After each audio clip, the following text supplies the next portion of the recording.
You Season 5, can you believe it? The great Netflix series You, is it great? We'll never know, is now finished. 5 seasons, it's wrapped up. I believe it started in 2019. So 2019 to 2025 over 5 seasons sounds about right. I remember there being a decently long gap between 3 and 4. When I watched it, I think 1 and 2 were out, but 3 wasn't. I think there is a review of 3 on this channel somewhere some years back. I don't think I ever reviewed 4. I kind of only want to talk about the finale, kind of. We can talk about things more generally, I think. I'm not going to be talking about season 4 too much either. Just because there's so much to say and there's so much not to say. The game's a little loud. Let me turn this little knob down. I have some overall things. I have some character ending notes. I have a funny point about songs. And then I thought we would end by reacting to some videos. So it would be a bit of a PowerPoint / reaction here. There's obviously a lot to say. I don't know if I'm ready to say it, I guess, is what I'm having difficulty with here. I think the thing with You has always been, we have a new word nowadays. It's called slop. And I think the discussion with You has always been how much of it is actually really clever and how much of it is like really corny and sloppy. Because there are some things inherent to You that are very interesting, but then there's like a modernity to it that like makes it seem silly. Not in premise, though it is silly in premise and in like what happens, but in like commentary. I guess a big aspect of this is it feels a bit like a show for girls, I guess, and that has a lot of tropes and devices used that in the area of the internet, I guess I was brought up in watching in media analysis is very derided. And obviously I've outgrown, I think, most of those like talking points or those or that headspace. But I think a base part of it is here. So there's almost an insecurity in like over embellishing your feelings about a show like You because it's like, it's a dumb girl show. It's just stupid. You can't like this show. But then half the time I'm conflicted and I'm like, maybe the show is really stupid. And then half the time I'm like, maybe the show is pretty clever. But then also everything it has to say, you're kind of like, it kind of feels trite. I don't know. This isn't how I pictured this discussion happening or beginning. But there's a lot to say about all the intermediate things. And I thought, I don't really know if I have formulated thoughts on that. So we'll just talk about sort of the ending, because that is the controversy, and that is what the videos sort of at the end that we may react to will be about, that I haven't actually seen yet. All I know is most people don't like the ending, and I kind of liked it a lot. So I think there will be a funny little point of difference there.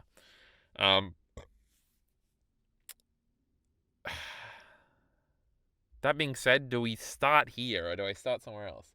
I saw a video that was funny that was like ranking all the seasons. It might be interesting to start off with that. I guess if you don't know what You is a show sort of where it's kind of like the Death Note of girly TV shows.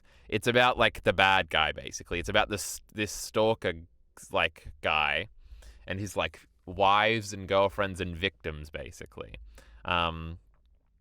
The conceit of the show is kind of that. The conceit of the show is also that he's like a modern stalker where like he like looks people up on Facebook and gets an impression of them. And then uses that to his advantage to get close to them. And he also has like a persecution complex / he doesn't think he's the bad guy type thing. He's kind of like a crazy person in denial. But that only comes out sometimes, and other than that, he sort of seems like Prince Charming. That's sort of the conceit. And like he'll follow people around, and then he'll murder people around the girl that he likes that he thinks is a bad influence on her life. This has led to some moral questioning of the show, I guess, because obviously you're positioned behind him a lot in the show, just like in Death Note, even when he's doing bad things. So there's sort of a relief when he gets away with it. And there is also a lot of fangirls of this character that, like, unironically are in love and want to date Joe Goldberg from You. And that has also been controversial and stuff. And it's sort of commenting... Initially, season 1 seemed like much more of a commenting on, like, social media as a culture and how fake the personas online are, but how you can sort of find anything out about anybody online and how that's supposed to be scary and inherently interesting. It sort of pivoted away from that as the show progressed more so. Lots of things changed as the show progressed. Obviously, it's a show developed over 6 years. It's also always very trying to be cutting edge on, like, modern social issues, kind of. Like, the show is kind of woke, but, like, it's kind of more making fun of fake woke people by the way of portraying fake woke people as, like, caricatures. Like, the main girl will always have friends, and the friends are always like, oh, she advocates for social justice, but really she has a past where she had a leaked video where she said the N-word or something, or like, this is a great feminist over here, but she's actually fucking her professor to get her grades up or something. I feel like that was the backstory for the two girls that were Beck's friends, besides Peach, who was a more central antagonist in season 1, though I don't remember. Also, the dialogue is written in a very woke sense, I guess, too. So it is very much an interesting show as a reflection of where, like, pop culture society is at in the certain periods. It definitely feels like it's sort of scared of that, too. And I think that comes out a little bit in this latest season the most. It's a very interesting, like, tightrope walk of all of this. And on top of all of this, the show is incredibly engaging almost constantly. I think the beats at which it progresses, the pacing of it, the constant twists, the mysteries, and how everything, like, the drama that will unfold and sort of the setups and the misdirects, is, like, legitimately might be the best I've ever seen in anything. But that's sort of like where the slop questioning comes in, where it's like, is this actually good, or is this just like junk food being thrown at you a million miles a second? Like, there are some legitimately, like, great twists throughout the show. Like, when initially in season 2, basically season 1, this is obviously spoilers for everything. I don't know why I'm recapping this for the 3 people that are watching this that haven't seen the show. But season 1 basically is more of a traditional sort of love story with a dark tinge. And then he ends up killing his girlfriend after his girlfriend finds out about him at the end of the season. Then season 2, there's a new girl, and you're sort of waiting for the shoe to drop and be like, oh no, he's going to, like... Is he going to remain, like, normal, or is he going to end up killing this girl? And it's revealed that the girl he's dating is also a murderer. So it's like, oh my god, he's found his match, a murderer girl. And then she doesn't die at the end of season 2, into season 3, and they have a kid, and then they sort of have to go... And then he kills her at the end of season 3 after she tries to kill him because she's, like, equally crazy. That was the great Love Quinn, which is a lot of people's favorite character in the show, I think. Then into season 4, it's kind of different again because it kind of seems like there isn't a girl. And there's also, like, a season 3 girl that was kind of on the side. He always has a side girl too, that, like, he'll break up with the main girl, and then for a few episodes he'll date a side girl and go back and forth with that. For the first 3 seasons, the side girl was always a black or brown girl against the white girl, which was always a little bit funny, especially for a show that tried to be so socially aware in a bunch of situations. They changed that by then having the season 3 side girl kind of end up being the main girl, and then the main girl into season 4, but then not really. And then season 4 had the main girl who remained sort of the main girl throughout. It's... I don't know why I was getting into the girls there. But it's so quick, and so it's like the easiest show in the world to watch. I'm always curious because I don't watch a lot of, like, Netflix shows. I think most Netflix shows might be similar to this in the way where it's like just to keep you watching. I wonder if, like, Stranger Things or something. I didn't even know the other big Netflix shows really. Because most of the live-action TV shit I watch is usually, like, the prestige, slow-paced dramas like Sopranos or Mad Men or Boardwalk Empire or whatever. Black Sails is much more fast-paced and very different. But they're clearly trying to be like deep and emotional and resonant in a different way that this is. Where this is sort of attacking pop sensibilities, I guess. And by attacking, I mean trying to embody them. Which probably makes it a lot more of a relevant show to the wider majority of people outside of the like prestige TV space. Whatever. These are all interesting things you're constantly thinking about with you. The point is, I don't really have a firm. Like, I remember there's an episode in season 1. It's one of the therapy episodes where there's a big like twist in it, and I remember thinking that was like really well done. And there's other episodes like that. Like, I think in season 2, there's one where he's tripping on drugs the whole time, trying to figure out what's happening. And I remember thinking that episode was great.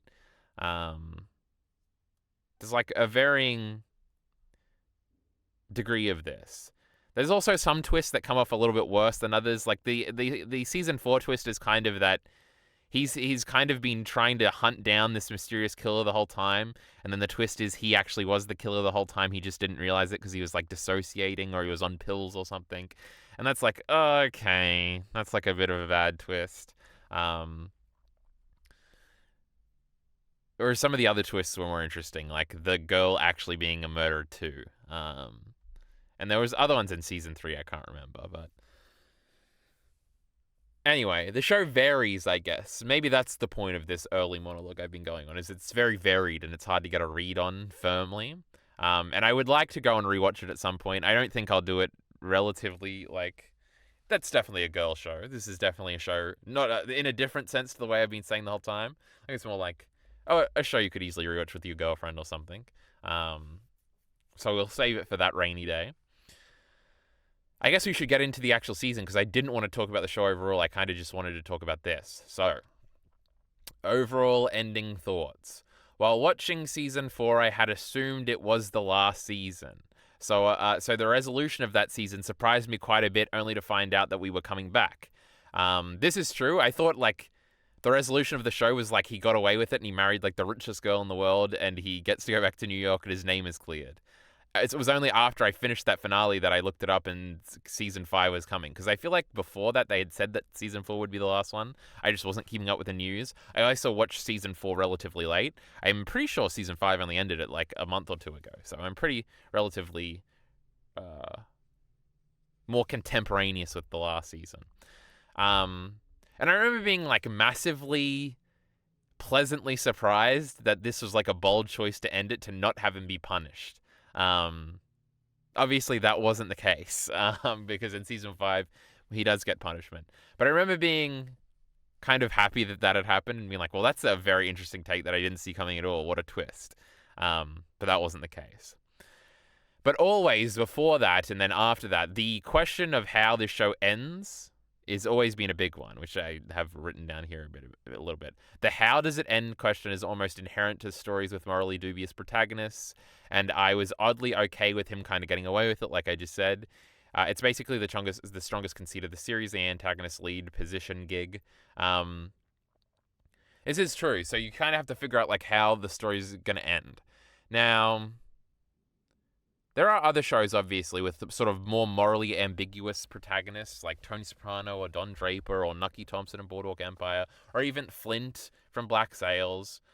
Joe is obviously a worse person than all of them, maliciously, deludedly, and probably morally. I don't know, Nucky Thompson's a pretty bad person. But you're obviously supposed to think is a bad person. Not you. Joe and you. So it's pretty obvious that he has to get his comeuppance in the end. And, like, obviously there's varying ways how those other characters get their comeuppance. Like Don Draper, he just advertised cigarettes to millions of people. Does he have to die? No, but he has a different sort of ending. Tony Soprano's ending is very ambiguous. Nucky Thompson's is very firm, which you feel is kind of fitting. Flint kind of gets his happy ending without getting what he desired the whole time. It's like you're sort of worried the whole time, and you sort of know that they're not going to get everything they want. With Joe and you're like, well, he's either probably got to go to jail or get killed, right? And it's sort of like you're constantly speculating, and he's constantly getting away with things at the last minute. So basically, so the show can continue, but because you know the show isn't going to continue, it's sort of like a curious thing. So it's always been on the mind, and as you get to the end of seasons, you're like, oh, is he going to do it? How is he like? He's obviously not going to get too happy of an ending because we can't get away with having the bad guy get away with it with this show that is so socially conscious.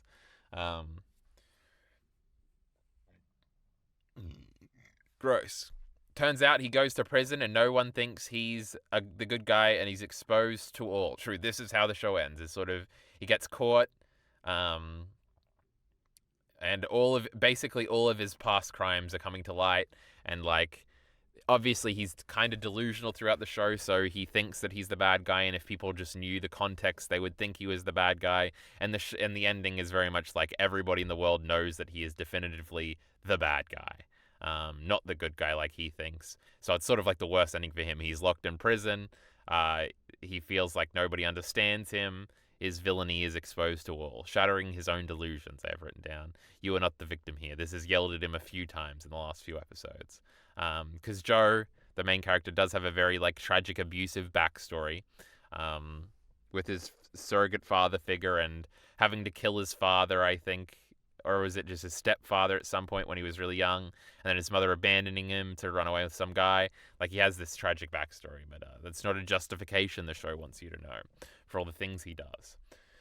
It is also interesting because You is very much a show you can see that its impact has influenced the future writing of, like, clearly after, like, season 1, there were a lot of fangirls online and a lot of, like, male defenders of the character, and a lot of victim blaming on the girls and stuff like that, as there is always going to be.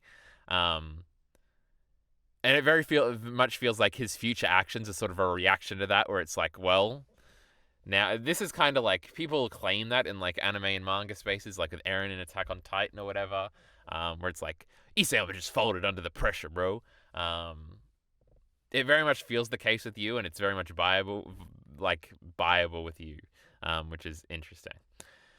It's another thing you gotta like keep in mind when you're watching the show. Well, you don't have to, but you do. The You being the audience meta thing at the end was either another corny, either clever or corny, I can't tell thing. True, which is what we kind of talked about at the beginning of the video. Basically, at the end of the show, because Joe will say when he's like interested in a new girl, like, because another massive part of the show is that there's constant internal monologues from Joe. It's a very clever device. It is very core to the aesthetic of the show. It is very good.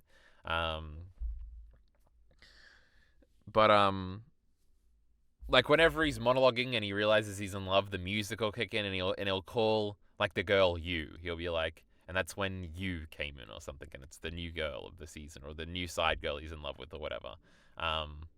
They sort of do a twist on this at the end where it's like the audience is actually You the whole time, and like it's bad for You being interested in this bad guy story, and also that the fact that you're interested in this story probably says something bad about society. And like he turns and says You to the it's not as meta as it sounds, because he does get a fan letter while he's in prison that's basically like one of his fangirls, and he says like, oh, maybe you're the issue, and it's like he's talking to that. So it's not explicitly meta like Devilman when Akira comes to the camera and starts, he doesn't accost the audience, but he warns the audience. It's not like he turned and had a big meta fourth wall breaking moment, but clearly that's the implication. It was clever. It's like a twist on it. You do feel it in the moment, but you're like, I don't know. It's kind of like most meta things where you're accosting the audience, where it's like, it doesn't really hit. Like, it doesn't. Like, in Undertale, you don't actually feel bad that you've killed all the monsters, because it's just a dumb game, right? It's just a make-believe TV show that people are reacting to. But I don't know. It's pretty good, I guess. There's other meta things towards the end, like Bronte, who is the season 5 girl, wondering what a proper ending for this man would be. True, she is like in control. Like, we start to get her internal monologue in the last episode, towards the end of the second last episode, and the whole last episode is outside of his head, kind of, and you're with her and trying to figure out how, because she's like onto him at this point and is like, how are we going to expose him, and what's the proper way we should end his story. And it's obviously a meta thing of like, we could have let him burn in the fire last time, but that didn't seem right because we needed justice for all of the girls that he's harmed, and some boys too, a bunch of boys actually.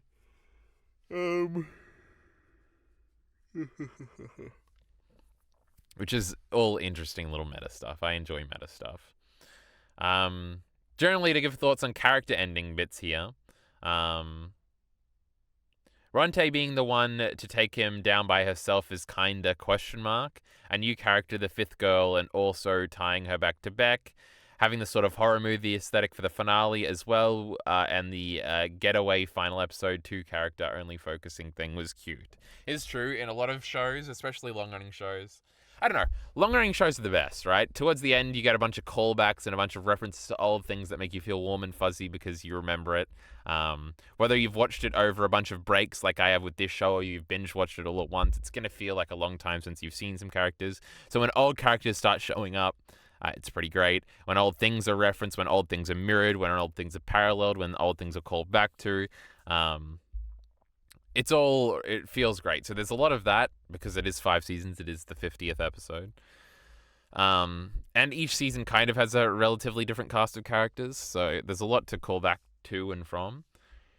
It's so yawny. So it is a bold choice for Bronte, a new character who I assume is quite controversial.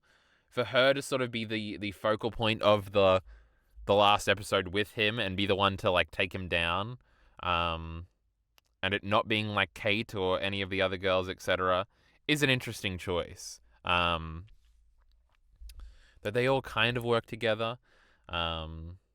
But also, there's something about the finality. Final episodes of long-running shows, a lot of them is like 2 characters alone on a road trip or something. And it's like, because we resolved all the other characters' arcs, or we'll give them a montage at the end of the last episode. But like, I don't know, there's something that people are obsessed with having the final episode be like a strong concept, where it's like kind of self-contained in a way, but is also like a mirror and a bubbling to the surface of everything that we've been trying to say thematically the whole time. It's cute. And that final segment where it's at night and she's finally like got the gun to him and he's admitting everything, but then he wrestles the gun away from her or whatever and he shoots her, and then he's like, she runs outside and he's running after him and he's half naked, and like it sounds like they're playing monster music, and it's like, oh my god, he's like a horror movie monster like he has been the whole time, but we're only seeing it truthfully here. It's like is that clever, or is that the most obvious thing you would do? How's the execution? The execution's pretty good, but it's like kind of slop. -E, not sloppy. It's not sloppy at all. There's like a conflict in like, is this the greatest thing I've ever seen? Is this genius? Or is this fucking stupid? I don't know. But yes. I don't know. The Bronte character she was okay. You know, she wasn't the best. She wasn't terrible. She was interesting. She went back and forth. And in the end, I do like the ending, so I was pretty satisfied. But I'm guessing in these videos we're going to watch at the end, where they're complaining about the ending, I wonder if a lot of it will be like, who is this Bronte bitch being the one to take him out? It should be Nadia or Kate. Also, you tie Bronte, who is the 5th girl, into the Beck, the first girl, a lot because she was like her student in like a writing course Beck was doing at the college and stuff like that. That's cute. True. But she gets away with it, and she helps free Beck's legacy or whatever, and she kind of gets what she wants. That's her resolution. With Kate, who is the 4th girl, the girl from season 4, who carries over into season 5 and is currently married to Joe. She at some point kind of turns on him and is very much turns on him and is trying to like get him put in prison, but she was also an accessory to some of his murders. She's also like the richest woman in the world and stuff like that. And she'd done like some bad stuff in her past with like a pipeline that killed kids or something indirectly that she feels very bad of. So in the second last episode, like the bookshop that a lot of this show is set in the first and the fifth season, is like burning down, and they're both like injured, her and Joe, and they're in the basement and everything's burning around them. And you very much buy that one or either of them could die here because it is the second last episode. And it looks like Joe gets out, but Kate dies down there, and you're like, oh. Kate was probably another character that wasn't going to be allowed to have a happy ending, so you totally buy that she died there. And then it's revealed that she actually did get out, and like her punishment is like she's got burns all on the side of her arm and stuff. But she gets to live relatively comfortably. So that was a cute little. I did like that outcome for her character. I do definitely. Kate in season 4 at the beginning is very much like antagonistic towards Joe and like very strong. And she did feel like a little standoffish and weak, except for when she had to be in season 5.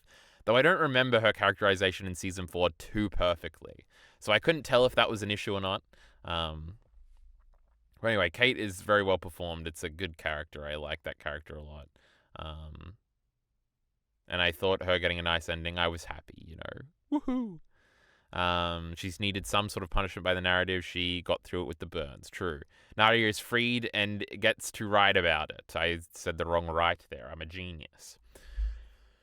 Nadia is one of the side characters from season 4 who was Joe's student because he was also kind of a professor for a little bit.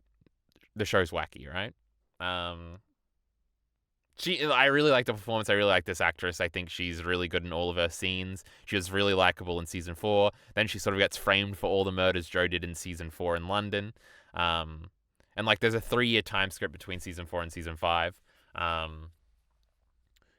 And then like when she started to come back into the show in like the 6th or 7th episode, I was really liking it. And her scene with Joe's is pretty good too, when Joe's in like the box and stuff like that. So I was very happy for Nadia to be back. I kind of do wish she was more in focus. I like the amount she was though. It wasn't too little. And then she gets a happy ending in the montage at the end. So good character, good resolution. Marianne is kind of the season 3 girl. I don't remember what her status was. Like, she had run away and then Joe had found her and thought he had killed her, but then she had survived. But then I think that happened again. And then we got it revealed in this season that she was alive again. But I feel like maybe at the end of season 4, it was shown that she was alive and Joe just didn't know. So I wasn't too surprised when she showed up here. She did definitely feel a little shoehorned in, I guess, as we were sort of recollecting like the girls that were still alive that Joe had fucked over. And then she sort of just runs in and then runs out, and it's a little weird. She does have a few big acting moments that I thought were pretty good. But I also guess I don't. Like, she kind of just shows up, and then Joe's, like, in the cage, and then she just, like, starts monologuing at him about how bad of a person he was to her. I was like, this is kind of a bad scene concept, and she kind of carried it. But I don't know, it felt a little weird, and then she was gone, and then she ran off, and she kind of, like, ruined their plan because she was too emotional. And then she has a scene with Bronte, which was pretty good, too.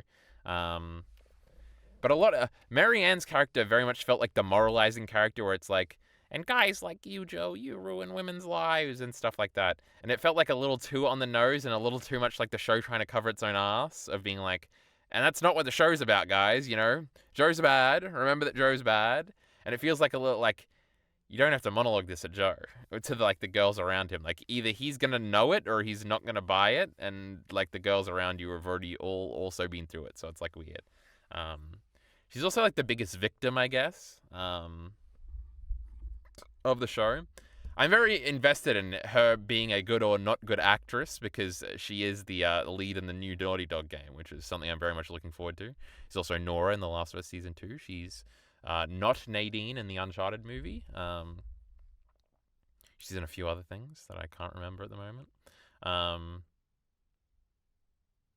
So I don't know. Marianne, I'm left with question marks, and I'm also left on question marks on whether or not this, I forget her name, Tati Gabrielle, whether or not she's like a really good actress or not. Yet to be determined. Can't wait for Intergalactic, you know? The Teddy character gets to be CEO. Maddie gets her life back. These are a bunch of season 5 characters. The Teddy character was interesting and nice. There is like clearly some intrigue about whether or not he's like the bad guy all along, which he ends up not being in season 5. He's like kind of in on a bunch of secrets and somebody's leaking them, but it wasn't him. So that's interesting. And then there's like twin sisters that Kate has in this season.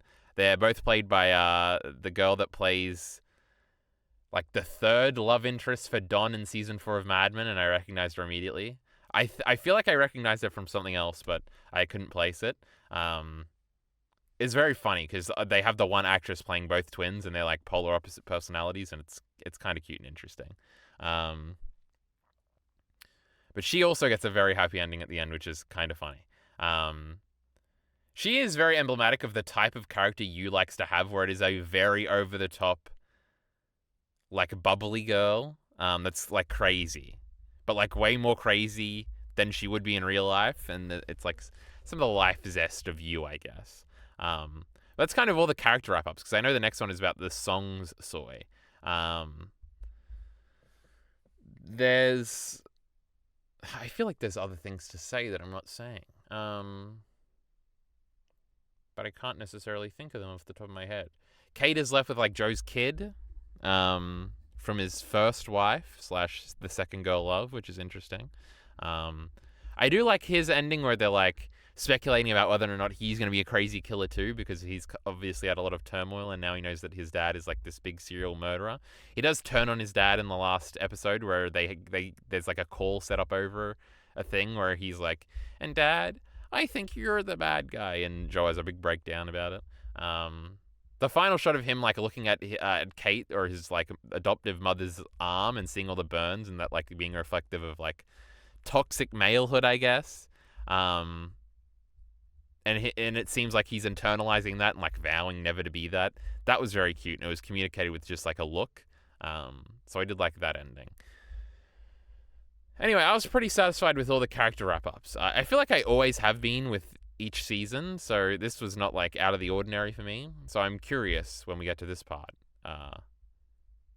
what the complaints are going to be. And also, I haven't engaged in much discourse about the show really at all. I think I watched the RTTV reactions to it and the normies reactions. This show is like too smart for the normies, because the normies constantly just think they're too smart for the show, and they think like the silly aspects are like so silly and they can't take it seriously, even though that's like obviously the point. And it's like, I don't know. The normies be norming a lot, and it's always very funny. We love the normies here.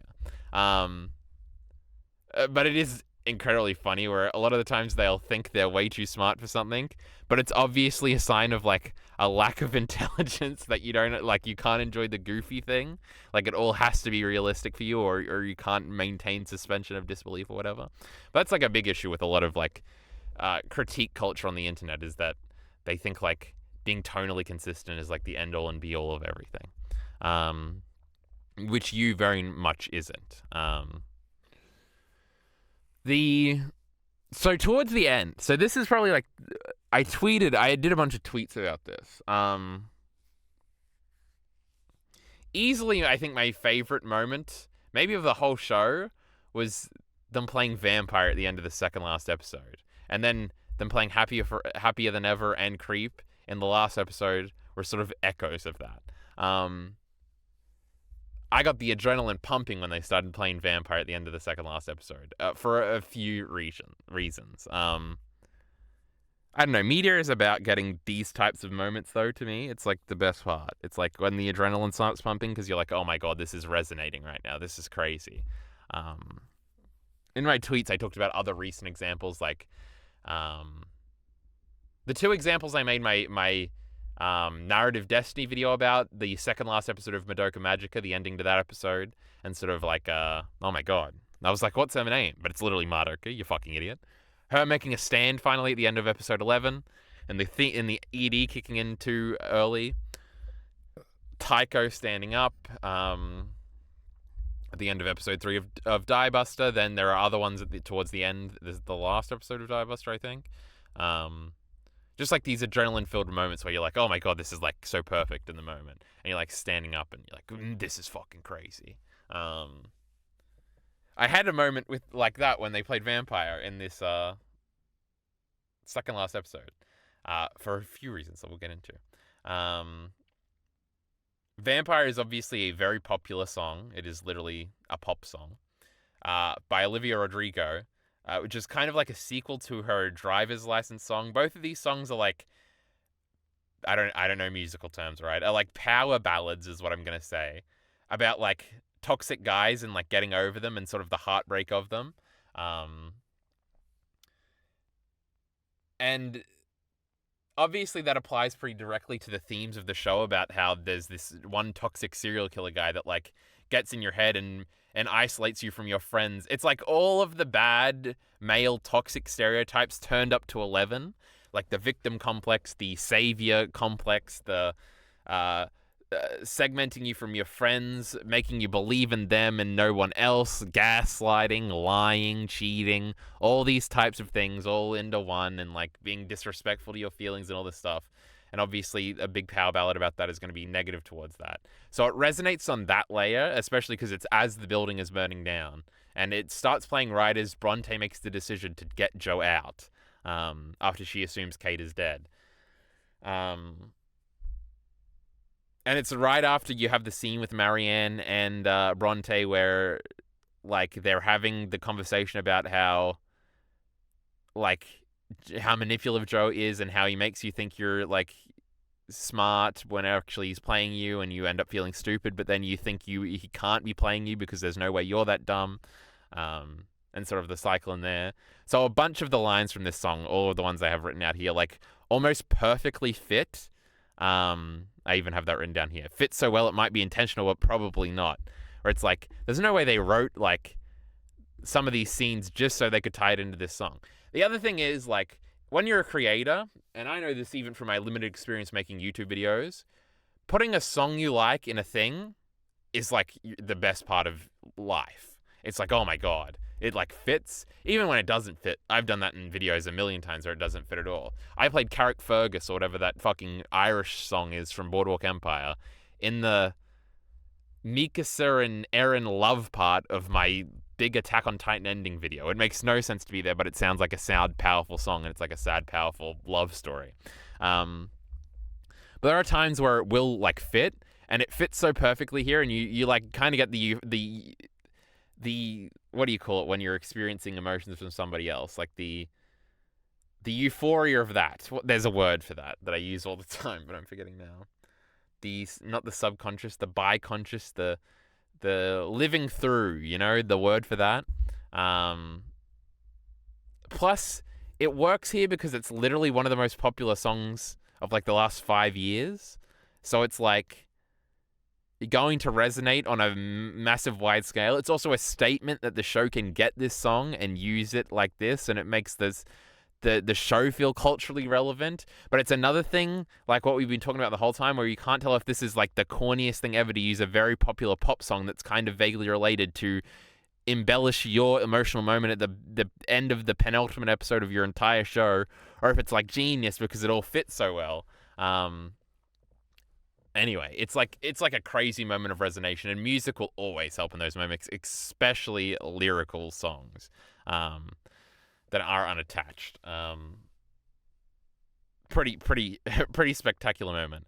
Like, I used to think I was smart, but you made me look so naive. That's the thing from the song, and that's what the girls had just talked about.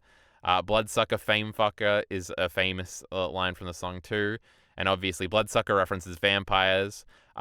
Joe and Bronte's relationship, in all of the season, was built up on them, like, sharing their writing, which ended up being a lot of, like, vampire smut. And obviously, the song's called Vampire, Bloodsucker. Fame fucker because Joe has, like, fucked a bunch of famous girls. That fits too. Every girl I talked to said that you were bad, bad news is another line from the song, which is another thing. Like, he has this trail of women in the background that are trying to wake her up, and she finally gets woken up this episode. And it's like, also, she has the big moment where she stands and says that, like, her monologue starts to take over, and she's like, oh, it turns out you're not the hero of the story, I am. It ties in unimaginably well. And you start soying out. What can I say? It was also a fun little thing because I I recognized the opening bits of the song, but I couldn't place the song. I'm like, I know this song. And then when obviously a little bit later she starts singing, you're like, oh my God, they're doing Vampire. And it's like, and you sort of get how it resonates each line of the song. Like, it keeps going. You're like, oh my God, this applies. And oh my God, this applies. And oh my God, this applies. And obviously it builds up to her saying Vampire, which is what the song builds up to. And it's also when we directly cut to credits and you're like, oh my God, everything is fit in for this fucking song. So it's a great little emotional beat by beat by beat bit. The same cannot be said, because I don't really like the song Vampire that much. Like, it's not on my playlist. I just know it from, like, work and osmosis. It's a relatively good song. I've heard it enough to not want to listen to it outside of this. The Billie Eilish Happier Than Ever song is a song I unironically like a whole lot. Probably way more than I should. If I did a top 100 songs of all time rather than a top 50 songs like I did last time, there's a relative chance that it could be on there. But they played like the opening like singular millisecond of a note from this song in the next episode right before they go out on that boat. And I was like, oh my God, there's no way they're doubling up and they're doing it again. And that was an equally soy out moment. It doesn't quite fit as much as Vampire, though it fits kind of the same thematic beat as it. So the moment itself probably isn't as powerful. It was just like, oh my God, they're doubling up on great songs of like referencing things and thematically being poignant. Happier Than Ever is also about a toxic ex-boyfriend. So it all fits it also fits because Billie Eilish and Olivia Rodrigo are both like very young. Like, Billie Eilish is like a few months younger than me, and then Olivia Rodrigo is like 2 years younger than me, I think. So it's also like this, it feels emblematic of like a more informed generation of women that are more apt to confront guys like Joe, which is kind of the thematic point of the show, right? Is like almost a warning about how toxic guys can be in this way. And for these to be songs where these young women have sort of interacted with a type of guy like that and they're like punching out against it is kind of like empowering in that thematic sense. So it all like sort of ties in like that. But also, they're the most obvious songs you could use because they're massively popular songs by massively popular artists that are going to resonate with a assumingly massive female audience. So again, it's like, is this genius or is this trash? It's like the great divide, the great discussion point with this show. Doesn't fit quite as well, but ties into the kind of Zoomer aesthetic of overcoming and being armed to take on toxic men, which Joe is the final boss of, basically, which is true. And it is like lulling you, because that is like the last moment before the third act of the last episode really picks up and they start like fighting. A great moment. And then Creep is played at the very end of the show, which again is like obviously like Joe's a creep. Did you figure that out? And there's a very, very one of the most popular songs of all time is by Radiohead. It's called Creep. You won't believe this. Now, it also doesn't fit because Creep isn't actually about being a creep. It's like feeling like a creep because you're like ugly, and you feel out of it. But it's also like, it's like a remix of the song that ties in with like the main theme of the show. And it kind of feels like an admittance from Joe, in a sense. Or he could be embodying the actual theme of the song where it's like he's like pretending to be a creep and he doesn't entirely understand. All interesting potentialities there. But this last row of songs, there are some other songs in the last episode that I didn't play. So I feel like there was a David Bowie song in there. I think I reckon, or an Elton John song maybe, that I kind of recognize, but I don't have any personal relation to, so it didn't like have a soy out moment for me. But this was the most impactful thing. I think I was a little wishy-washy on the season until that vampire thing hit, and I'm like, never mind, it's genius. So yeah, that's kind of all I had to say. But now I want to transition into watching these videos. I am like very excited to watch these videos. I've never watched you videos, I don't think. Let's see if that worked. Did it work, or am I going to have to copy things? Uh-oh. How do you shift alt click? Oh, you do. Both of these are relatively short. Again, I just saw that they were popular videos by relatively popular creators.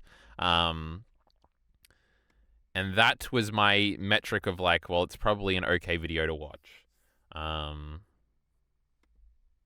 So I've never watched anything from either of these channels. I feel like I recognize this animated guy. So we'll see. If these videos are boring, obviously we don't have to watch them and we can end the video early. I just want to make sure everything's still working. I think it's still working. We've been going 45 minutes. I wanted to do like 15 minutes, then get into the reactions. But, you know, shut up! But we didn't get into that. That didn't happen, huh? I rambled a little bit. Anyway, I didn't mean to click play there. You, Season 5, The Rock Bottom. Oh my god, I want to watch this one now. How You, Season 5 should have ended by the same thing. Same channel, that is. Interesting. I kind of don't want to read the comments yet. So, I feel like this has to be either Bronte hate, or... There's no way it's Joe Apologencia. It could just be like, he shouldn't have gone to prison. We should have fucking tortured him or something. I don't know, I'm curious. Without further ado, let's go. You has been a staple show on Netflix over the past 7 years, and it's safe to say that the question around the fate of Joe Goldberg and if he'd live, die, get away with all of the murders that he committed, or end up in jail were the thoughts that were on everybody's mind as the show drew to a close. And the answer to that very question... I feel like we might be lagging a little bit, so hold on, let me close my Excel spreadsheet. And I think we can even close the PowerPoint, right? No, we might want to go back to that later. So we'll keep it open. ...was given to us. With us getting the answer that we were all looking for, the finale of the show seemed to be one that caused a lot of division amongst the fan base. And it's clear to see that when compared to the penultimate episode, that was the more favorable one. Endings are always difficult to land. Oh, interesting. It could be like people wanted him to die in the fire, I guess. The scene that him and Kate sort of share is they both think they're dying in the fire and how they like quietly speak. It is a good scene, so I could see that, I guess. The longer a show goes on for, the more and more difficult it gets. So with that, I wanted to share... This is another thing I've seen in just thumbnails when I was looking for these videos. It's like, you didn't need to be 5 seasons long. Which is like, whatever, this is a meaningless statement of just like, I didn't like the last part, so I've retrofitted this argument. Why the ending of You was so divisive, and why it's also perceived to have failed.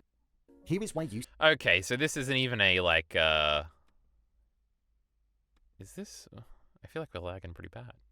Is this, this is like this is why people might think it failed, not necessarily why I think it failed type thing. Season 5 failed its ending. Which is a little Just bit to boring. let you know, this video will contain spoilers. The curse of the penultimate episode. So first off, I am glad that Joe got the punishment of life in prison, because it was the thing that he feared most. This is interesting. This video is a very popular video, and it's just using, like, images. It's not using any footage.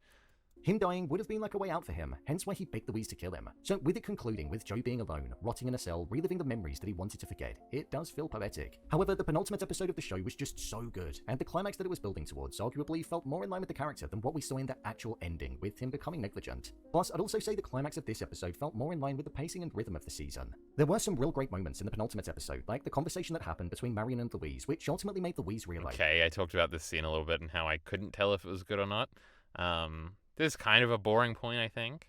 That she'd been blindsided by the charm and love that Joe had weaponized against her, and that she was one of those girls when she previously thought that she couldn't be. That conversation alone is arguably one of the most powerful and most important moments in the show, so that is one contributing factor. Okay, we're buying a little bit into what the show is selling a little bit too much for me here, which I thought I was going to be defending the show in this video, but... episode being better than the finale, because there wasn't a moment that topped the powerful nature of that conversation. Then I'd say another was the fact that with it seeming like Joe killed Kate, which I feel should have happened because she was a bad person like him, with him also being hit by her and then lying on the floor in front of the very cage that he kept his victims in. I talked about not liking that she got a relatively happy ending, so I don't agree with that either. Mooney's, the store that he loved, and the place where the entire show started, burned to the ground. It just felt like such a great place for the show to end. I understand why it didn't, because it would have been the easy way out for Joe, and there would have been no consequences to what he did. But also, there's no bringing up this sort of meta discussion around this that happens in the next episode,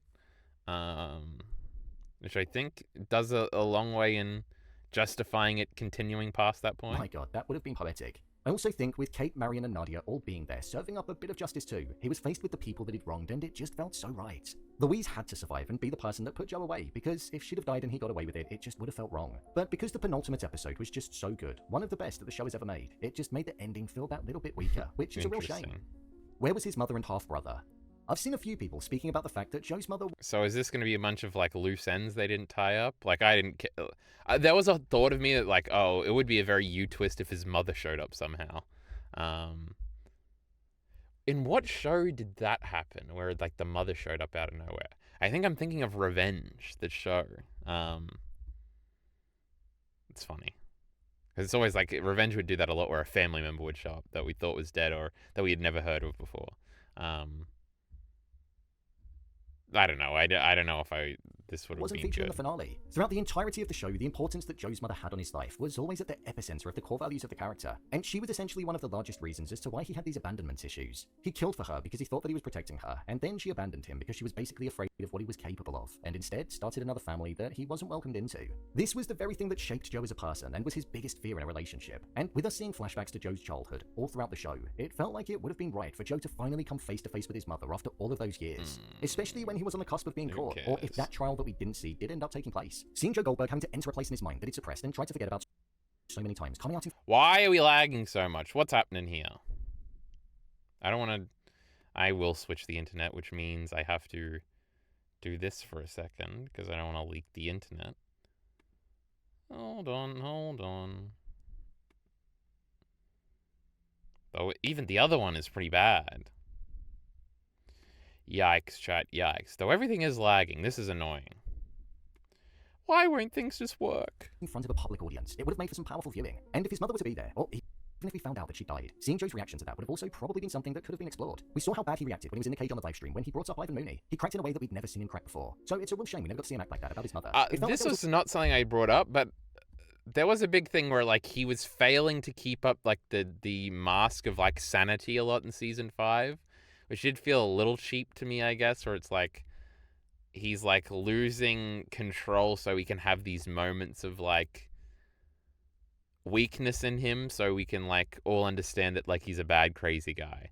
Which it would happen sometimes throughout the other seasons, and it always felt like a bit of a cop out, like unnatural, because there is like a fakeness to the portrayal of this, of like it feels very unrealistic for a person to be like this at all, and like a lot of the face he puts up and why it works is because it does feel like real in a sense. So it feels like fabricated, I guess. I don't know. There's also this half-brother that was kind of teased to us when we saw his mother with his new family, and there was always the potential for him to make an appearance. But sadly, he was a character that never quite made it into the show. Right, it feels I like don't a care bit of a about wasted this point opportunity. at all. A half-sibling, why would she all of a sudden be there for him now after all of those years? So I get the realism approaching it, but in terms of it being a TV series and realism, brother. dramatic purposes, some kind of mention or appearance from his mother would have been great to see. Why did Kate get a happy ending? One thing that kind of bothered me with Okay, this is like as dumb as possible. getting away with it all just felt a bit wrong. Joe became unrecognizable. One of the biggest issues that Oh, okay, this might just be what I just brought up. This the final one. episode had was Video that redeemed. the show allowed Joe to become this guy that got fooled by the same person twice. Something that should Oh, no. It's like a power scaling complaint. Oh, no. I thought it was going to be what I said. But no, it's that he was stupid. So it was never bad. happened. Throughout the entirety of the show, he was always one step ahead. Was intuitive. Oh, and he'd no. know when This somebody is was the planning something against worst him. possible For example, when point. Love was growing the ingredients in the garden to paralyze him, he noticed, made an antidote, and was able to kill her. True. Sometimes he has these crazy, retarded plans that get him out of things that are stupid. Like how he knew he was going to get poisoned by the wife, so he ingested the antibody beforehand.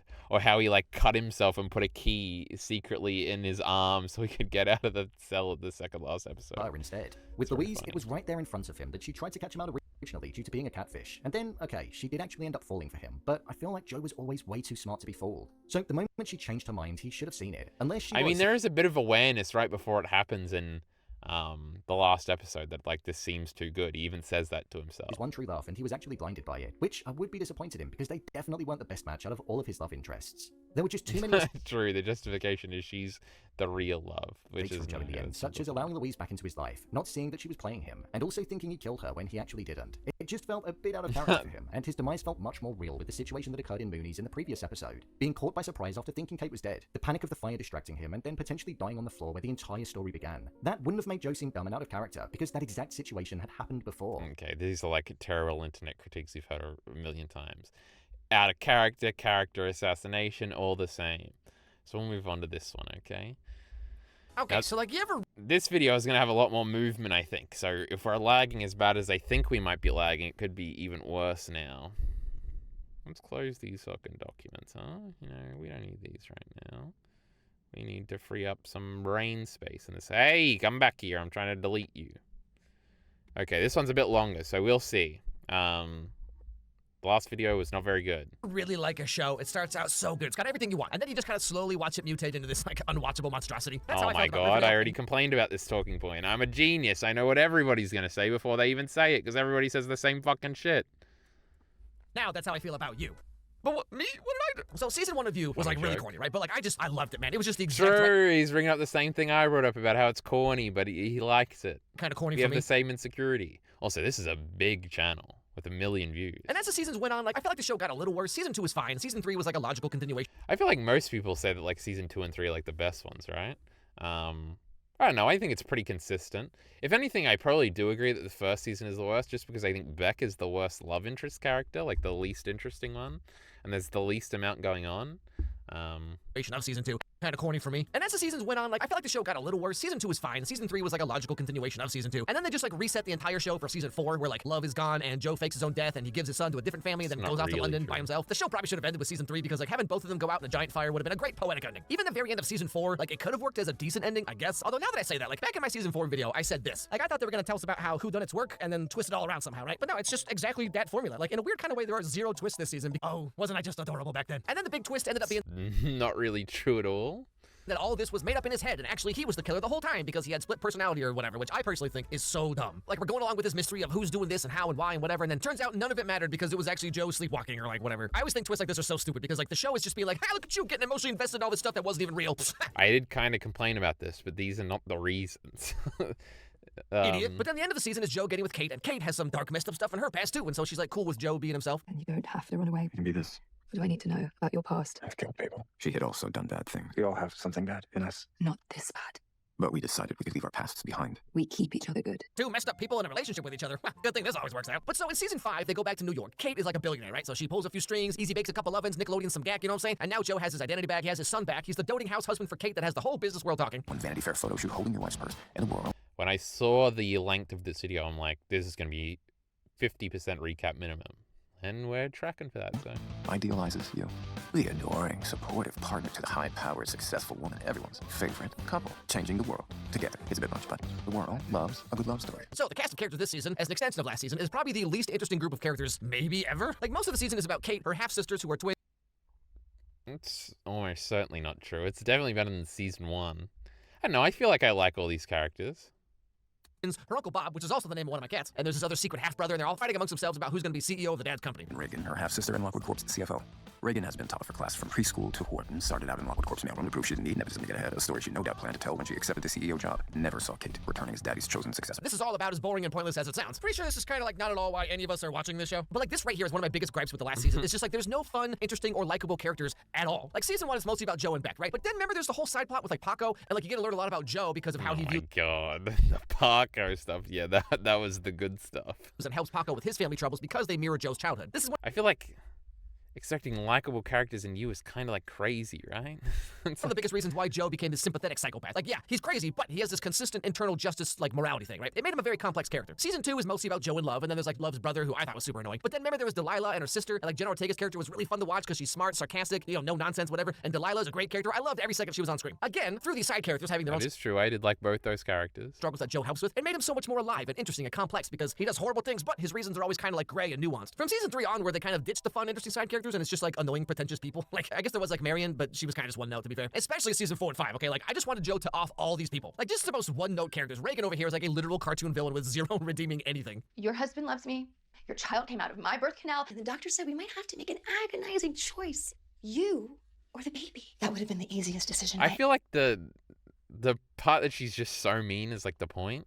Also, I definitely thought they like switched outfits, and the one that was dead wasn't dead when this, and I thought I was a genius for predicting this plot twist, but that wasn't the case. So ever had to make. You are expendable, Maddie. Like, come on, Netflix. Bluey has more nuance than this. Even Joe, honestly, because like I said back in my season 4 video, he's just Dexter now, where it's just like no one will ever catch him and there's no any real consequences for anything, and he's just starting his entire life over like 3 times now. Or even just the setup itself of this season, where like Joe is now in a billionaire family and all sense of danger or stakes of any kind are just gone. Things do kind of come around eventually for Joe, but someone starts talking about immediately, that's not true though. how they found out a bunch of stuff about what Joe and Kate were doing back in London. Heads up from a friend over at Forbes, and by friend I mean a hungry-eyed otter who follows me around Equinox every morning. Explain otter. You're an otter. Said they're brewing up some kind of a hit piece about Kate, something about a pipeline she helped get approved years ago. Joe thinks it's Uncle Bob because of what he sees on one of Kate's sister's phones, and we see him doing his like Joe thing, but then plot twist, no he's not. It is true. It was literally I a can stop fake the out. music. It's too late for that, Mom. This is for Kate. Joe. That's right, everybody. Joe's just a regular guy writing his own murder revenge fantasy fanfic, as you do. You're writing about killing Uncle Bob. This is grotesque. I know. Why do you feel you need to sneak off and write murder fantasies? It's just writing. This reads like you relish it. Kate, have you read literally any fanfic? This is like D tier in terms of shock value. Have you seen the tags on these? Improper use of mirrors. It's like I slap you in the face and then give you a little kiss on the cheek. Crack. What if we kissed over a stack of 2x4s? Jeff Boyardee/Steve Richards. Do not look too closely at the plot. You will only hurt yourself. Scandalous ankle touches. There's a Graphic funny depictions fan of compet- fiction bit. My goodness. This is grotesque. But then in a crazy plot twist, turns out it was Uncle Bob after all. And Kate ends up asking Joe for a favor, you know what I'm saying? I know how hard you've worked to stay good. But But if this gets There are a lot of out, clips in it's this us fighting video. with him. That and everything's fine. we're okay. I know.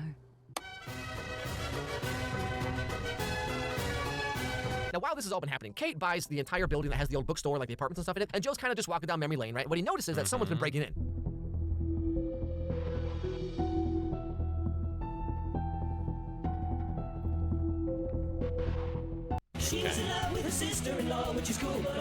Sale sign. I peeked in and I saw all the poor books just sitting here, lonely, and I felt bad for them. So Oh, okay, so you're like a weirdo. So they get to talking, and this girl calls herself Bronte because she's extra pretentious, and she just loves books. who we are and who we want to be, and No, not doing that. It's not about her. It's this place. so maybe the kind of guy who's just totally cool with letting a girl go, who definitely broke in but promises to never do it again. Is there any way I could just? So Bronte's having not a great time with everything. She's been sleeping in the bookstore. She has no money. She's trying to get away from her like super hipster ex. Hello, Bronte. Great. Who's this guy? I know who you are. A sweet upgrade. Gotta teach the rest of us how to beguile the patron. I thought you were in Vermont, woodshedding your personal essay collection. I finished early. It turns out I just needed to admit I was the main character. I guess pretension kind of is the... Like, I've been saying corny the whole time. But, like, it's so obviously corny that it can't be pretentious, right? I don't know. The show's weird. Sorry, you dated this guy? Not weird in the way people think it's weird, but weird in its quality. On purpose? This dude who talks like Joe Jonas in Camp Rock? So Joe decides to give her a job at the bookstore and let her stay in the apartment upstairs because he's just being nice and totally definitely not hyperfixating, okay? Why would you even say that? $8 more per hour, and that's officially like 3 times more than I ever made here. You can't just throw money at everything, Joe. I'm not a charity case. I'm just giving you. Shrek? I will always take your money. How can someone be so frustrating and utterly captivating at once? So, man, story of my life, I tell you what. So this is the setup of the show, and it goes exactly how you think it will. Joe falls for Bronte, somehow, and his marriage starts to crumble. Kate, who asked Joe to off Uncle Bob, is now afraid of him because he did exactly that. Women, am I right? I want a guy who's so in love with me, he'll literally do anything for me. And then you murder like 17 people, and suddenly they're all like, you're being a toxic boyfriend. Now, for the season as a whole, like, I totally see what... Okay, that was a gag. That was kind of the thing I was talking about before. they're going for, okay? The season is about trauma and generational trauma, unresolved trauma, that kind of thing. But like, it doesn't really dive into anything in any like meaningful way or say anything in particular. It's just like, hey guys, have you heard of this thing called trauma? Pretty messed up stuff, am I right? Like I said, the final season's I mean, it's kind of not about trauma. That's kind of the point in the end, right? Is that Joe doesn't get an excuse because of his trauma? strips away much of what made Joe's character complex None of the other characters' issues really revolve around trauma. or interesting, even compared to like the fourth There's season a bit of grief in there with Bronte. where he's all, confronting the darkness. But like by this season, he's just come full circle back to exactly where he was in season 1, and like the character has made no growth or progress of any kind. True. We need some character He's development, just like a cartoony guys. caricature of himself now. I enjoy it. The killing. It's who I am. Like, I just, like, this dude spent 4 seasons trying to grapple with his own internal morality and why these people deserve what they got or whatever. And then season 5, he's just like, nah, I just think it's fun. Like, okay, That's like the conclusion. so glad I spent though. 7 years of my life That's like the point at the end. wondering where this was all going. So the big plot twist shake-up of the show is that Bronte is actually There is something interesting about that too, where it's like the show continuing necessitates this eventually being how it works because he has to have killed so many people through the plot that you have to that this has to be a plot point now. That would be like an interesting critique if you weaponized it the other way, but I don't know, we're just giggling because it seems unself-aware, even though that's supposed to be like a scene where they're both being hyper honest with each other. Okay, I'm so glad I spent 7 years of my life wondering where this was all going. So the big plot twist shake-up of the show is that Bronte is actually a true crime Reddit enthusiast who teamed up with other Redditors because they all think that Joe is behind these murders. It is true, they were literally Redditors. Are you Dom? You can call me Dominique. That's Clayton and Phoenix.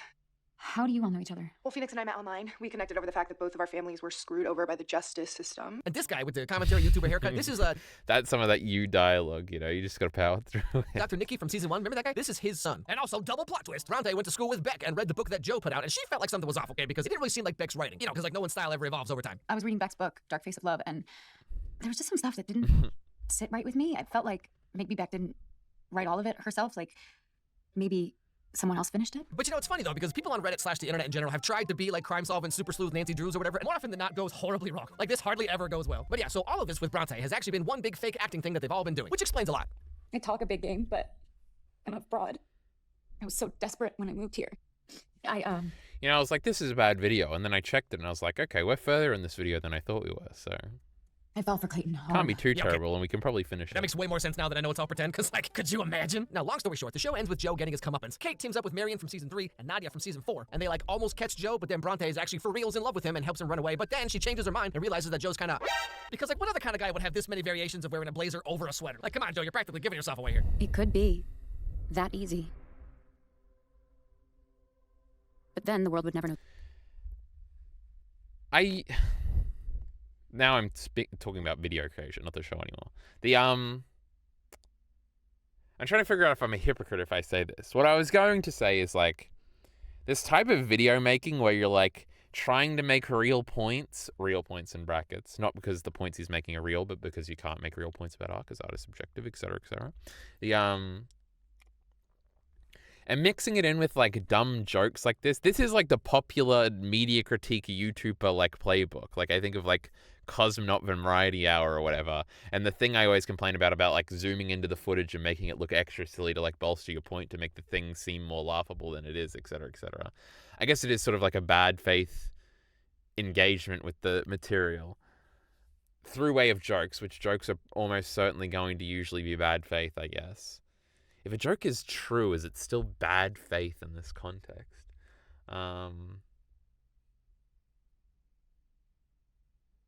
I guess not. I guess the problem is the not being representative of the truth. But it's also like a shield, right? Because in my most recent video, you know I'm famous now, got like 20k views. Like, the thesis statement is disguised as a joke, or the joke is disguised as a thesis statement is probably more the accurate term or phrase. Or it's sort of, but it's to sort of make fun of the video even existing at all, or even having, like, strong opinions about media, I guess, which is different and more representative of, like, a wider artistic critique philosophy, I guess. Whereas this feels like attempted objective criticism with just, like, lying in it, I guess, for the jokes of, like, tee-hee, show dumb, tee-hee, character dumb, tee-hee, I'm so observant, please like me, audience. It's not that egregious, like, this video is fine, but it is a general trend of a way to make a music video essay, I guess. And it annoys me, and I was trying to figure out if I was a hypocrite for being annoyed by it. And I determined that somehow I wasn't. get so the answers I need. And so they run away to this Airbnb thing together, and she I finally just confronts disguised the conclusion as a joke to soften the blow in case I'm wrong. Joe about her friend Beck from all those years ago. You finished Beck's book after you murdered her, right? Yeah. Yeah. I could spot your clumsy rewrites before I even met you. It wasn't enough that you took her life, you had to take her voice too? You stole her nose, Joe, and then you held it between your fingers. How'd you even do that? So, like, this is where you kind of see where the show is trying to go. The very end here is all about giving voices back to the victims that Joe has scared into silence, or just, like, silenced completely, you know what I'm saying? And, like, I get it. I totally see what they're going for. But, like, about halfway through season 5, the show shifts to not being about Joe anymore. It's just about the crime solvers and Kate and Bronte and Marianne. And, like, the show's always been about Joe, really and about how all. he sees the world and his obsession with love and being loved and having his love accepted. But then here we are in the final season, and he's still doing the same thing the same way. Like, there's kind of an attempted shift at this end of the second last episode. There is, like, a middle episode 6 that's all about Louise, but there's also, I think it's usually episode 6 of every season where we switch perspectives a little bit. Like, they did that in season 1 with Beck. So it's sort of like a flashback episode more than a perspective shift. And then there's, like, a kind of perspective shift at the end of the second last episode. But you still get Joe monologues throughout the last episode, and it's sort of just switching between the two. For the same reason, and it all plays out the same. Like, Joe as a character has not moved in any direction at all. Oh my Hello there. God. Who are you? Do you think this peach looks like a butt? Hello. You. As a longtime fan, I just feel like the ending fell very flat and was just like boring because it wasn't about Joe, which the entire thing has been about until now. Like, imagine if the final season of Breaking Bad was just about how traumatized the secretary is. Actually, never mind. That sounds really fascinating. The season does kind of try to shift Joe's like protect for love thing over to his son, who has aged very quickly, and how Joe will do literally anything for him. There isn't a line I wouldn't cross to protect this family. Where does it end? It ends when you and me and Henry are safe. But because the rest of the season is so messy and full of like so much other unimportant stuff, their relationship is not fleshed out nearly as much as it should be, in my opinion. Like even at the very end when his son fully rejects him. Do you remember when you used to tell me there were no monsters in my I room? didn't care about the son at all. Yeah. You lied. What are you saying? It was you. You're the monster. This kid just came up with this out of nowhere. Like obviously this is a big deal and like I know it's a big deal, but I just don't feel like it's a big deal. I guess it works because I'm assuming he's with Kate then, and we don't know Kate's still alive, and he's like maybe been to the hospital and seen her all burnt up or something. And then it makes sense. Because it's just one more thing in a giant tub full of a million other storylines. The show up to this season was like a slow burn kind of thing where you would see every piece slowly fall into place. But then with these new showrunners they got for the final season, it just feels like Riverdale, where there's Oh my god, I didn't know there was new showrunners. That's crazy. slow burn kind of thing where you would see every piece slowly fall into place. But then with these new You co-showrunners unrepacked season, and I'm asking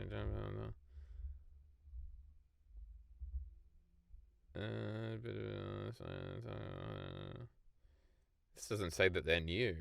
showrunners they got for the final season, it just feels like Riverdale, where there's just so much happening and nothing ever gets deeply examined at all, like they used to do in previous seasons. So all we have is a bunch of cartoony characters written with that signature Netflix complete lack of nuance and subtlety, you know what I'm saying? I wanted to teach you a lesson.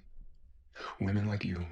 Oh, are true. always doing I forgot they have an incel character, and he is a pretty bad caricature. It was pretty funny. Fantasy of a man like you is how we cope with the reality of a man like you. Someone really thought they were cooking with this one here. And then like the very, very end of the show, Joe's in prison for like ever, and he turns it all around on us, the audience. Have a problem as a True, society. we Maybe talked about should this. fix what's broken in us.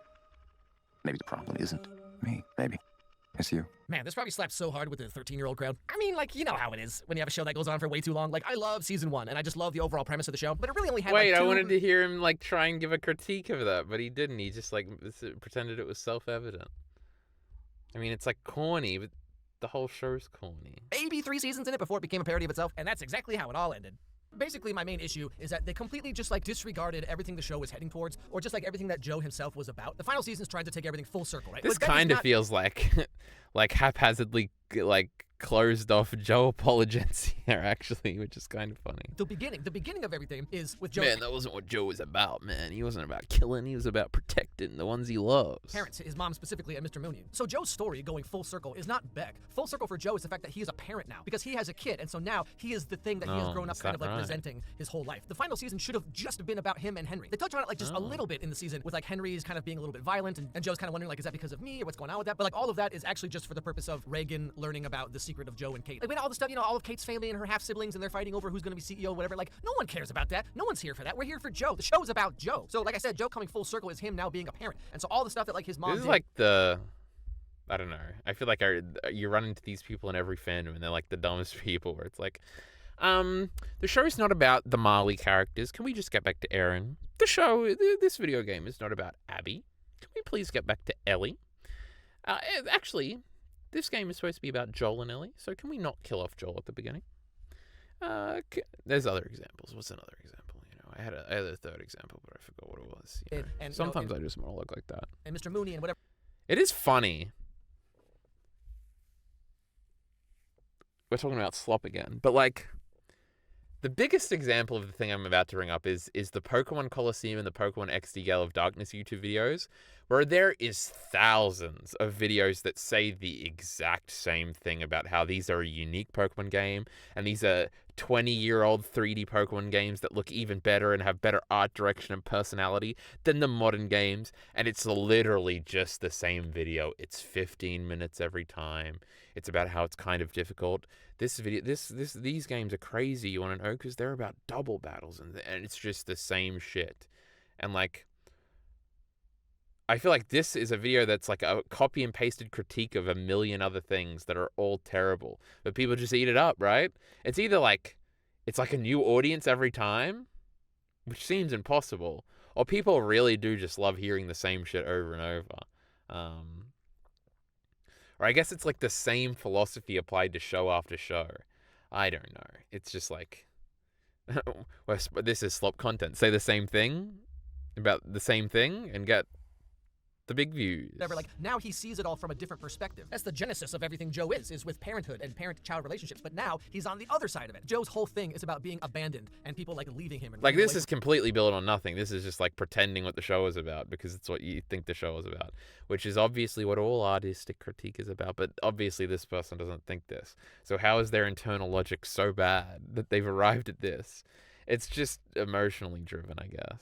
from him and whatever. And he says this in the show like a little bit. He will never ever abandon Henry the way that he was abandoned. That's why he ends up like murdering all these women, because they leave him. And he's like, why are you rejecting me? You're rejecting me just like everyone always did because you don't get me, you know. But so the season, in my opinion, the season should have been about Joe raising Henry and then realizing that Henry is kind of becoming him because he's like seeing it from the other side now. This whole show could have had such a poetic ending of like Joe is rejected by his family and he grows up, you know, loving books because books poetic. That's good. And books still reject him. And so then at the very end, you could have had it where like Joe realizes that Henry could never have like a normal, happy, fulfilling life if Joe is his dad because of everything he's done. Then Joe would need to make kind of this decision where like he has to choose to abandon Henry to Kate because he realizes that like he is kind of this monster that needs to be, you know, taken away from Henry. What should have happened is that Joe should have rejected himself and rejected his entire everything that he's built up until now by, you know, quote unquote abandoning Henry. That's like his his first ever act of like actual selfless love. The best way for you to be happy is crazy. There is going to be content in this video until the last second. That's kind of cool. Me to not be in your life. That would have been such a poetic ending. Anyway, yeah, I was a little disappointed with how the show ended.